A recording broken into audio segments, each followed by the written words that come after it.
But Mark, it is time to close out the podcast, and the last team we are looking at for tonight or today's preview, depending on when you are watching this, when we're recording this, it is tonight as it has gotten dark and the sun has gone down on us. But the last team we are looking at, Mark, is the LA Rams. And this is a team 11 wins last year. They made it to the playoffs. They lost to the Atlanta Falcons in the playoffs. Very high hopes for this team in year 2 under Sean McVay. And here's the thing I want to ask you, and I'm just going to be blunt and go right out with it. Brandon has made a video in the past. Ram fans are really excited about this. Before we get to the nitty-gritty negative, I want to talk about some of the positives. Okay. And I'm going to ask you straight up, is this a Super Bowl team this year? Is this a Super Bowl favorite in the NFC? It potentially is, yeah. I mean, they're one of the favorites, I would say. Probably them and the Eagles are the 2 favorites. Come on. You going to slight me like that, Mark? You got a new quarterback. I still say we're one of the. I say new quarterback, and you lost your offensive coordinator, who was very, very good. I say 3 favorites. We're in there. We might be third. I'll give you 3. I'll give you 3, but it's the Saints. I mean, let's say Drew Brees is right there. Just gonna dig that knife into me. But go ahead. They're Rams. Definitely one of the favorites. I mean, they're a team that already had one of the best passing games last year. Gets even better. They had a good defense last year, really good pass rush last year, and it all gets even better. The only thing that you could really kind of say against them is the fact that Jared Goff had one good year. We need to see it again. And the fact that this team, if anyone's going to have a complete nuclear meltdown in the locker room, it could be this team, because they did not care necessarily about taking the risks with off-the-field potential issues or locker room issues. Ndamukong Suh, Marcus Peters, Aqib Talib. They said, I don't care. It's good on the field. And you know what? It worked for Seattle until Seattle started losing. But it worked for Seattle enough to go to back-to-back Super Bowls and win one of them. Almost win the other one. And really what the Rams are showing you is we do not care about anything down that way. We care about winning right now, because they went and spent any money they needed to, because this is the prime time with this young, underpaid quarterback. Well, and not just that. I'm going to look at the business side of it, too. You look at this team, they've got a brand new stadium opening up soon, and they need to sell season tickets. For sure. And that's not going to help to win in the future. That's going to help to win right now. Yeah. To fill that new stadium. Oh, for sure. I mean, this is a team that's saying, we're doing this now. We're not waiting for anything. And I think that's completely fair. I think that's a good way to do it. The NFL has shown if you've got a young quarterback, inexpensive quarterback, and young other talented players who are inexpensive, pay for some of those other guys, because you want to go for it right now. You don't want to have to wait and hope that your team is good enough to compete against other teams. You want to just kind of almost cheat a little bit by spending that money to get as many talented superstars as you can get on one team. I'm going to be completely honest. This is my favorite to win the division this year. Like, that is, I know, and everyone's going to go, oh my God, Ricky, how could you say that? They're going to be the favorite to win the West? Like, no shit, Sherlock. Like, this should be the best team in the NFC West. This could also be a team that finishes top 2 in the NFC this year. That's how good they could be in my mind. And the one thing that I mentioned to you before we recorded that I'll bring up is to kind of go along with the whole Super Bowl talk for the LA Rams. One thing I've noticed for NFC teams the last 2 years, the 2 that have made the Super Bowl, some coincidences that those teams have had, that it's been year 2 of their head coach, which this would be year 2 of Sean McVay. They've either been 1 or 2 in the NFC, which the Rams could be this year. The only thing they do not fit is that they don't have a veteran quarterback. I wouldn't count Goff as a veteran. Matt Ryan and Nick Foles were the quarterbacks that played for them, the other 2 teams, in the playoffs. And it's just weird that that kind of trend of, especially in the NFC, second-year coach with a successful team, with a successful offense and defense, boom, they go to the Super Bowl. And what's funny, They both play the Patriots, and both of them probably should have beat the Patriots. Like, let's be honest, where the Eagles beat the Patriots, Tom Brady almost came back and won that game. If the Falcons didn't take their foot off the gas pedal, probably would have won that game. And we would be sitting here going, Rams are really the Super Bowl favorite because these last two teams both beat Tom Brady. But we all know what happened in the Super Bowl against the Falcons. The thing I do not like about this team, and now we get to the negative, is everything going on with Aaron Donald. That is the one negative spot for this preview in my mind, where the thing I hate the most, Mark, is I get it from a football sense and I get it from a business sense, where if you gave me the choice, if I'm going to pay my standout defensive lineman or my standout running back, that money goes to the running back first. That's just how it is. I get it. But part of me, a lot of me, feels that the Rams are doing Aaron Donald dirty right now. And the whole thing is, the last thing we have heard is that Sean McVay has said he doesn't expect the Aaron Donald holdout to end anytime soon. And the thing I will ask you is, look into your crystal ball, does Aaron Donald sit out regular season games? Because the last thing we heard from him is he said, I am not lacing him up. I am not putting on a helmet until I get a new deal.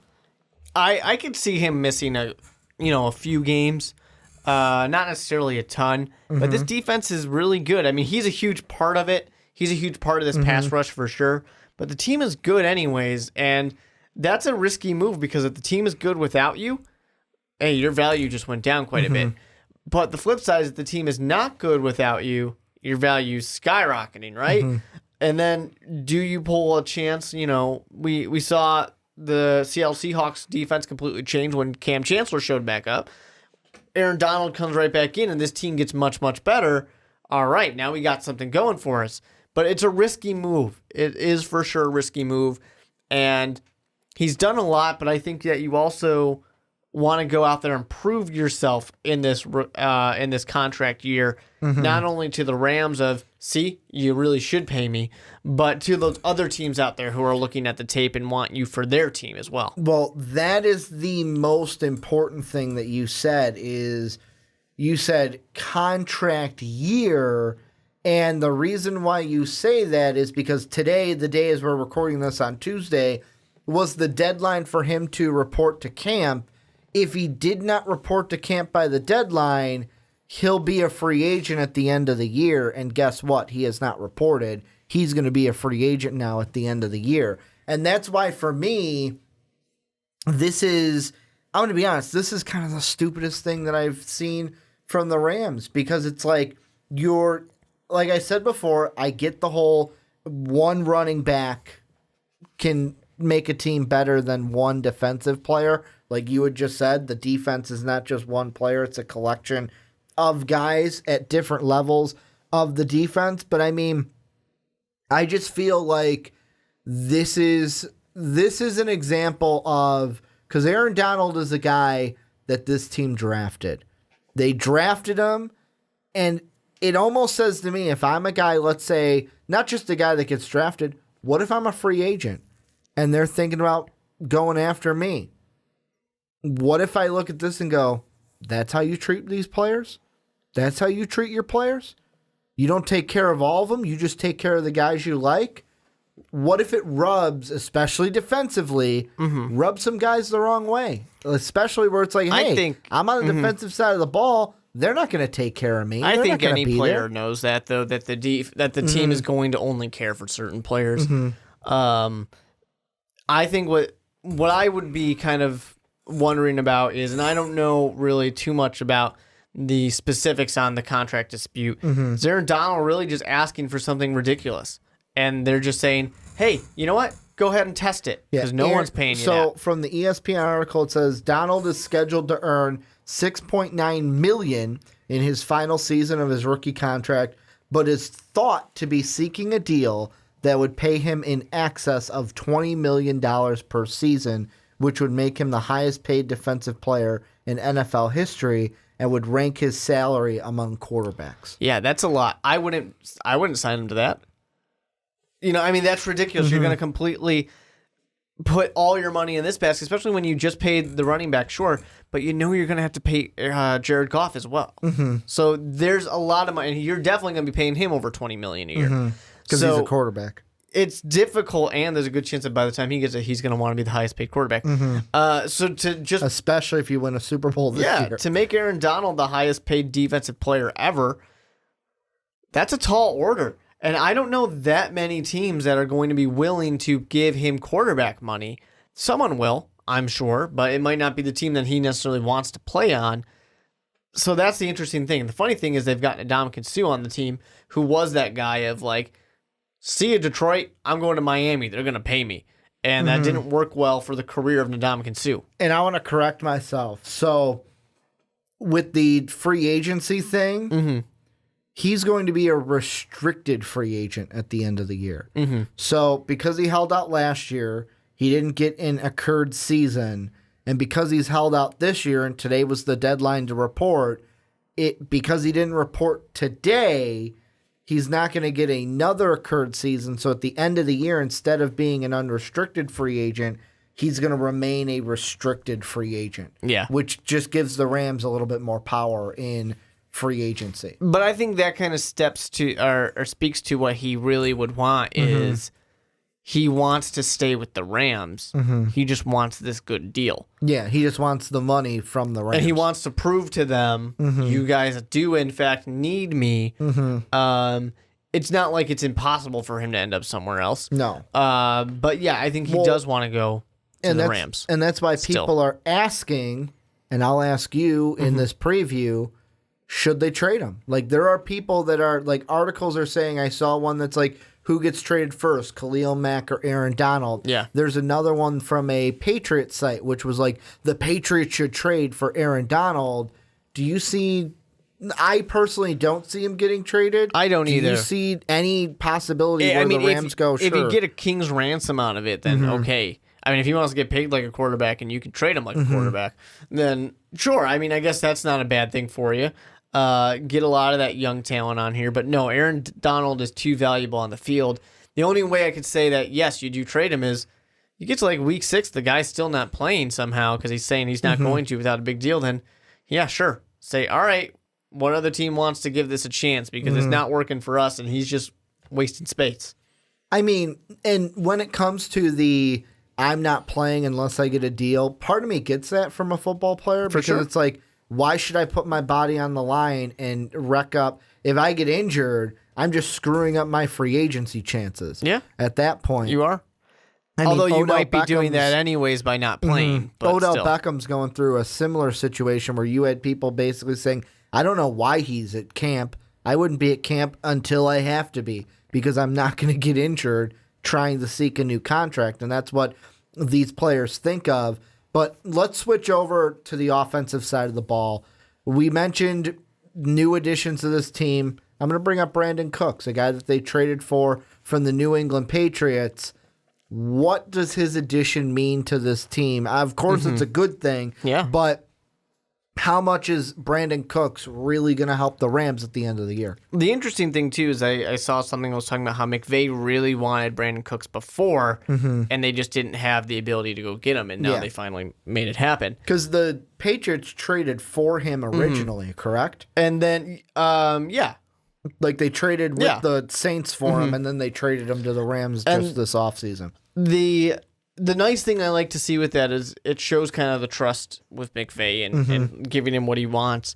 But really, it's just giving Jared Goff everything that he needs to be successful.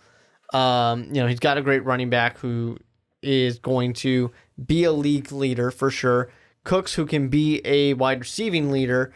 You have so many great pieces here that there's no reason why this team can't go out there and be one of the best offenses in the NFL once again. I'm going to use basic math here, and I know that this isn't really how it kind of segues over, but this is just how my brain sees it, is you take away Sammy Watkins, who was about 59 or 593 yards last year, 8 touchdowns.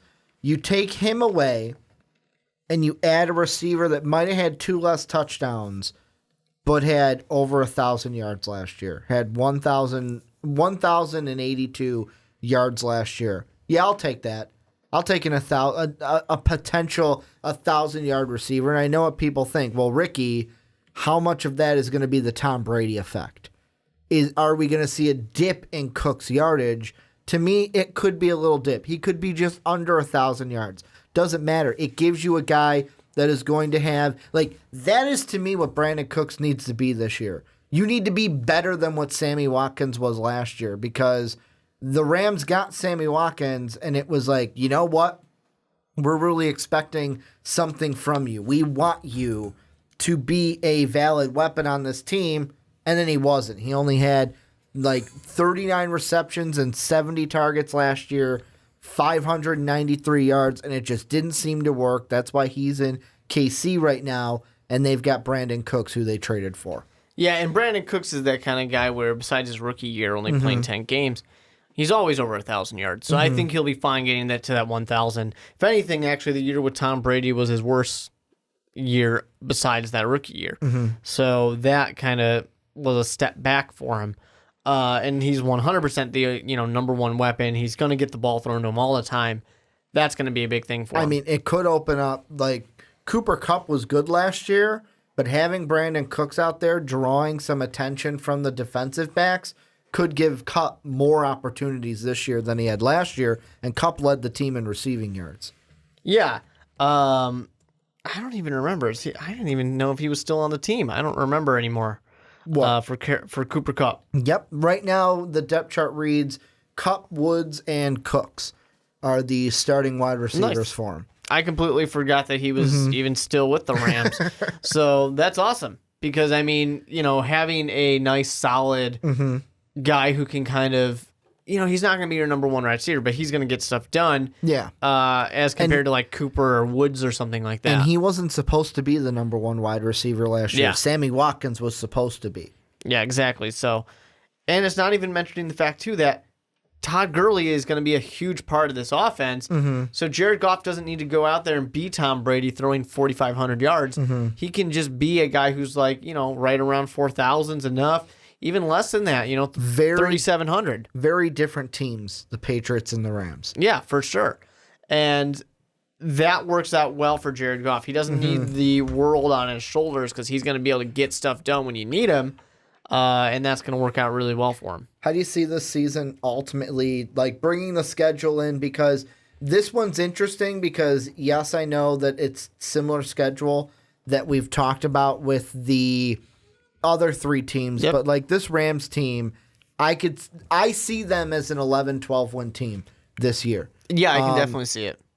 And some of the games that we talked about being tough, really to me, the only games that I think will be clear losses is the Vikings could be a loss, the Broncos, the Eagles, and then it's all right, you might lose 2 or 3 divisional games. Where it's the Cardinals might get you in Arizona. Ooh, the San Francisco 49ers might get you.